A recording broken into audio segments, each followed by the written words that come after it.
Okay, so now what we're going to look at is we're going to look at one image in detail. So one of your indexes will be this photograph. Make sure that you always get the full title for this series because that gives you lots of information and clues about the subject and about the story behind the image as well. So what we'll do is we'll go through each of these prompts and I will take you through all of the kind of things to notice so you've got a really good example of an in-depth analysis.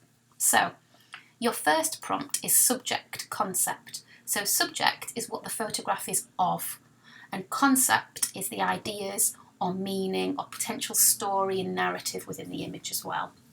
So the first thing that I notice from this is that Boyd is 13 years old. So I'm wondering, is he in school? Is he taught, or is this part of his daily job instead? Also, something that I'm focusing on is his kind of facial expression. Now, it's not a typical expression, so it could be read in multiple ways. It almost looks like he's scowling at the person who's taking the photograph, or he's looking directly at the person viewing the photograph, so it's quite confrontational. He could be proud, he could be quite defiant, but something's for sure is he doesn't really look disgusted by what he's doing. He doesn't really look like he's afraid. He's used to handling like this kind of level of like blood and guts. Also, it's got me thinking that because of his age, perhaps where he lives, maybe this is quite a traditional role. So maybe his family have been doing this for a number of years and maybe there's a pride in that and there's a heritage that belongs to that local area. If you think of a space like Texas, it's huge in terms of landmass. There's lots of ranches, there's lots of cattle farming, lots of cowboys. Potentially, he's feeding into that local heritage there as well. So maybe his dad and his dad before him has done this job for years. There could also be a story of class, because Boyd's 13, he's not in education, he's not playing with his friends, he's working. So Boyd is working class. And potentially the skins that he goes on to like harvest and make actually gets passed on to make higher class items. So things like really fancy cowboy boots or bags or belts that would be worn by higher class American people. So maybe there's also the view that like this is like the darker side of like the labour that goes into those fancy items that people wear. So there's multiple ways that that could be read. Remember the kind of controversy that it caused to this heated discussion about how he's presenting those people. So it could be argued that is he exploiting Boyd here? Is he making you really ogle at how gross his job is? Or is he celebrating it? So there's multiple ways that that could be read. Also, everything's done on purpose. You know how much of a perfectionist Richard Avedon is from the previous talk. So, composition. Why is it the way that it is? So if I quickly jump onto here, if we do quick rule of thirds, you'll see that Boyd's body falls right within that centre third, and his head is perfectly framed at the top there. So that makes you really notice his facial expression. It could be argued that the snake actually forms multiple leading lines.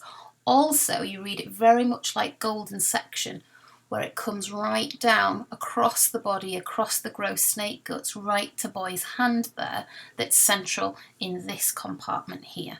So it makes you notice all of those really dirty details of the job. Also, Boyd fills the whole frame. He's not tiny and small down here with lots of white space around him.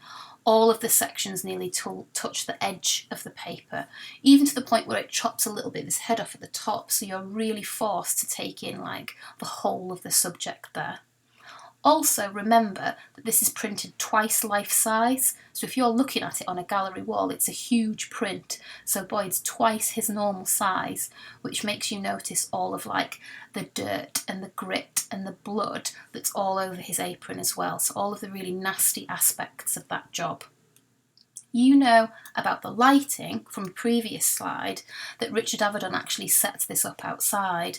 So there's a 9 foot wide by 7 foot long piece of paper that helps with some of the reflections and illumination. But Richard Avedon's setting that up in a place where there's no strong sunlight.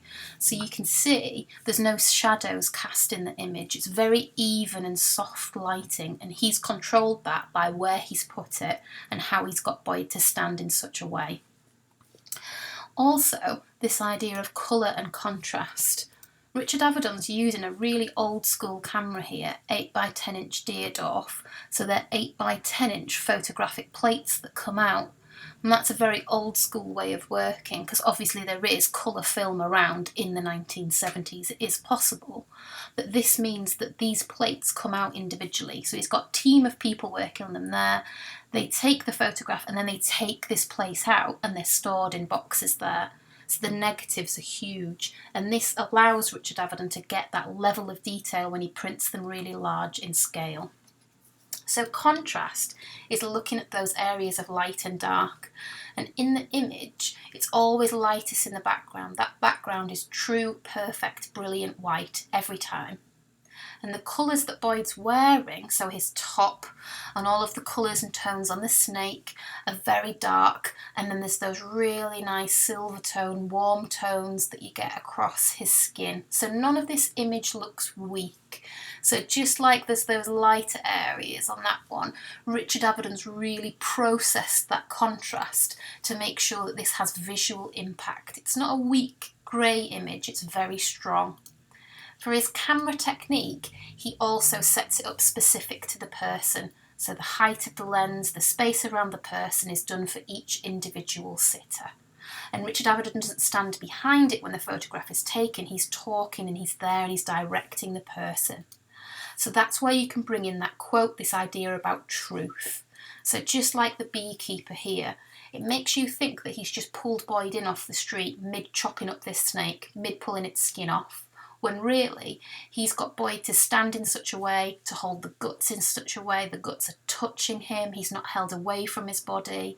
The facial expression that he proposes to the audience, looking us directly in the eye, that's all controlled. Boyd doesn't have any control about how he's portrayed. Richard Avedon has all of the control. And lastly is this idea of editing. So just like Richard Avedon's like cutting and pasting all of these bits and pieces together and then getting his team to spend 10 to 15 minutes each time dodging and burning, using masks on the background so it makes perfect white prints to give those edges on the side, is something that I can show you in a separate video. So what he's doing is he's actually processing the negatives. I've put this on canvas so that you guys can actually watch with sound, but here there's a good example of like a before and an after of the image. So can you see there, it's much more washed out, much weaker, overexposed in this corner, but real nice strong contrast here on the tree.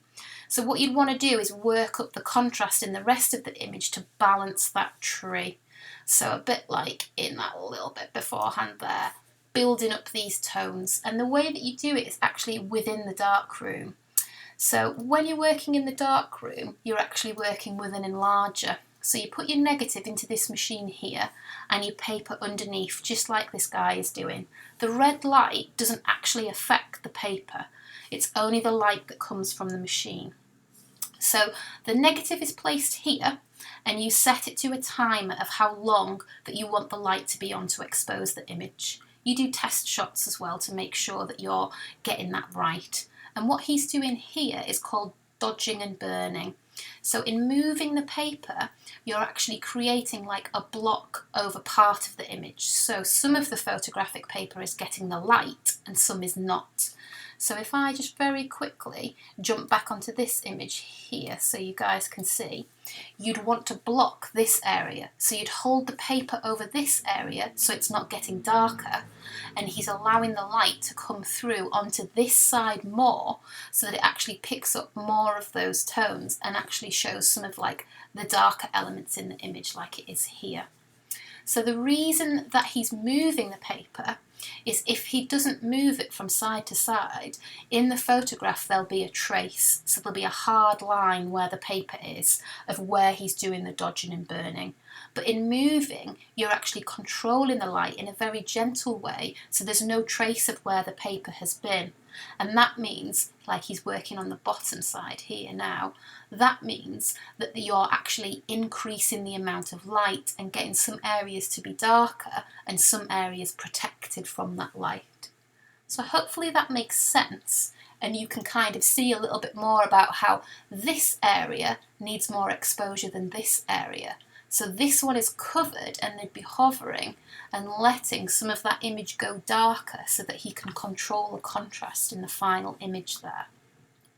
So that, in a nutshell, is the kind of level of analysis that you'd be able to need to apply, and using that quote and talking about this idea of like a truth, of photographs being accurate, and actually how he's controlled it, how we read the image, how he's actually set up the camera, his lighting, how he's edited them. And the more detail that you give, the better quality grade you will get, because it will have strong level of understanding that you would then be able to apply in your own practical work.